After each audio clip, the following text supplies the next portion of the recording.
Jarum jam di dashboard truk tua milikku menunjukkan pukul 1 dini hari. Matahari sudah lama tenggelam, meninggalkan kegelapan yang menyelimuti jalanan. Hutan jati yang terkenal angker membentang di kedua sisi jalan. Biasanya, aku selalu menghindari rute ini setelah senja. Namun malam ini, aku terdesak waktu. Bos memintaku mengirimkan barang ke kota sebelah sebelum subuh, dan jalan pintas ini bisa menghemat waktu tempuh hingga 2 jam.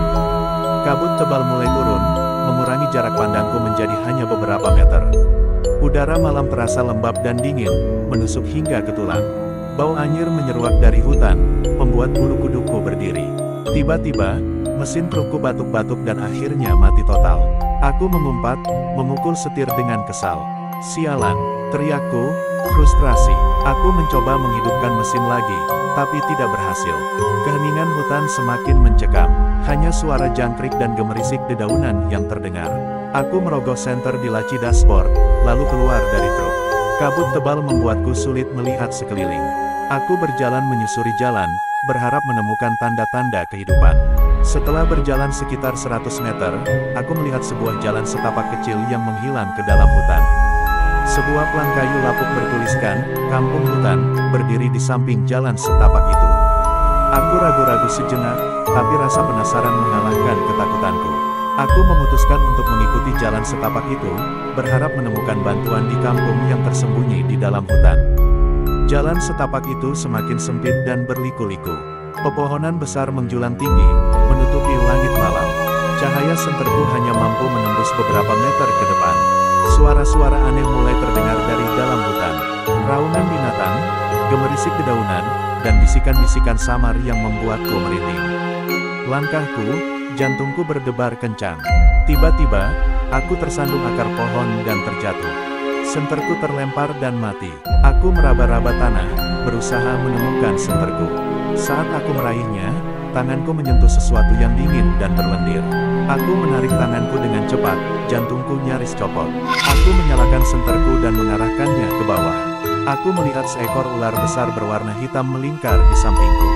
Ular itu mendesis, matanya yang merah menyala menatapku dengan lapar. Aku bangkit dan mundur perlahan, berusaha tidak membuat suara. Ular itu mengikutiku. Aku berlari sekuat tenaga, tapi ular itu semakin mendekat. Aku berteriak minta tolong, tapi suaraku hilang di telan kabut. Aku merasa putus asa. Aku tidak tahu harus berbuat apa lagi. Tiba-tiba, aku melihat sebuah rumah panggung kayu di depanku. Aku berlari ke arah rumah itu dan menggedor pintunya dengan keras.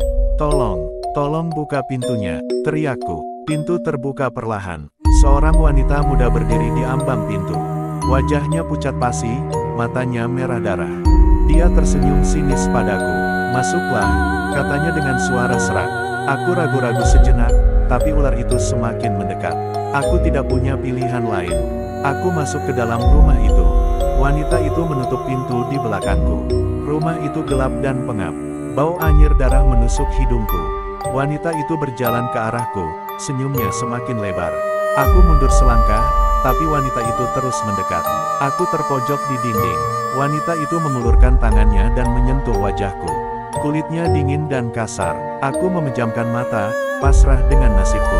Aku membuka mata. Aku masih berada di dalam rumah itu. Wanita itu tidak ada di sana. Aku menghela napas lega. Aku bangkit dan berjalan ke pintu.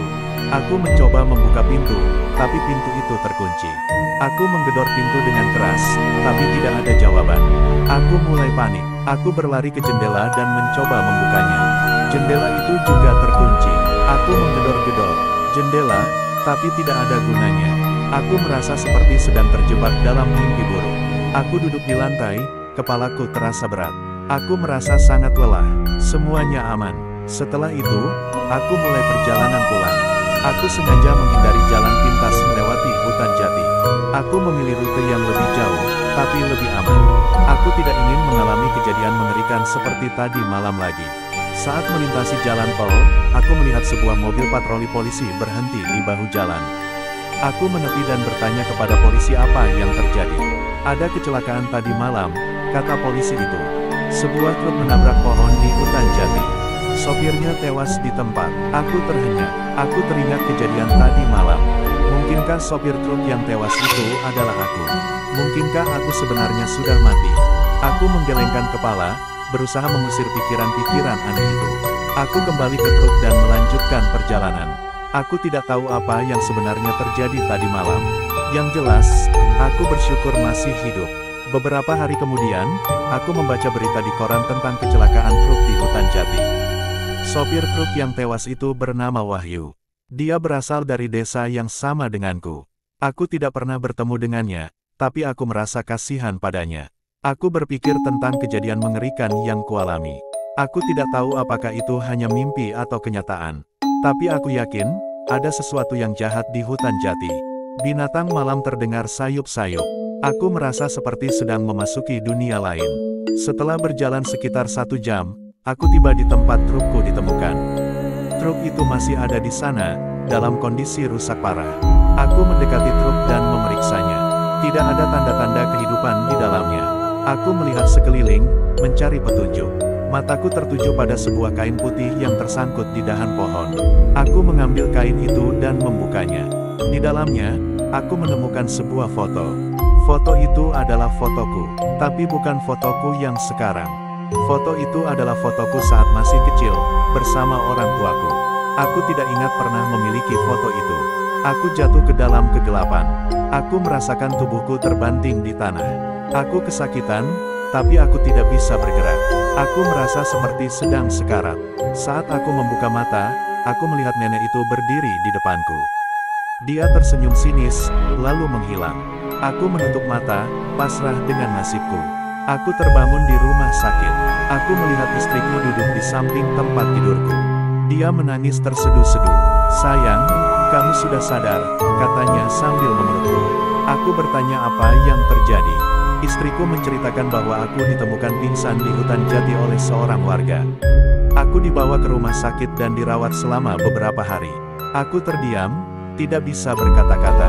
Aku tidak ingat apa yang terjadi setelah aku melompat ke dalam jurang. Aku hanya ingat mimpi buruk yang kualami. Apakah aku benar-benar mati dan hidup kembali? Atau mungkinkah aku hanya bermimpi?